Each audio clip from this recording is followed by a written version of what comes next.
আহ, কি অসহায় মানুষ! অসহায় মানুষকে দেখলে খুবই কষ্ট হয়, কিন্তু কিছু করার নেই। তেমন সামর্থ্য নেই বিধায় সবসময় অসহায়ের পাশে দাঁড়াতে পারি না। উনি দীর্ঘদিন যাবৎ আমাদের এলাকায় থাকেন, কিন্তু ইদানিং 4-5 দিন যাবৎ টানা আমাদের বাড়িতে আসতেছে। আসলে ওনাকে দেখলে খুবই মায়া হয়। আসলে অসহায় মানুষকে দেখলে আমার খুবই কষ্ট হয়। আজকে সন্ধ্যার দিকে হঠাৎ করে উনি আমাদের বাড়িতে আসছে, হয়তো বা সারাদিন কোনো জায়গায় খাওয়া দাওয়া করে নাই। পরে ঘরেও তেমন তরকারি নেই, বলতেছে মানে ক্ষুধা লাগছে, ওই রকম আর কি একটা ওনার মনোভাব বোঝা যাইতেছে, কারণ কথাও তো বলতে পারে না। পরে ওনাকে যাই আছে একটু ভাজি ছিল, ভাজিটা দিয়ে খাবার দিলাম আর কি। আল্লাহ আসলে যার তকদিরে যা রাখছে তাই দিয়েই তো হবে। সকলে দোয়া করবেন যাতে সব সময় গরিব মানুষের পাশে দাঁড়াতে পারি।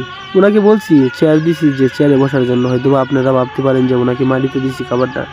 আসলে ওই রকম না, ওনাকে চেয়ার দিছি কিন্তু চেয়ারে বসে না। তাই উনি ওনার যেভাবে সুবিধা ওইভাবে বসছে, দেখেন মাটিতে বসছে। আসলে অসহায় মানুষকে দেখলে আমার খুবই কষ্ট হয়, খুবই খারাপ লাগে অসহায় মানুষকে দেখলে আমার।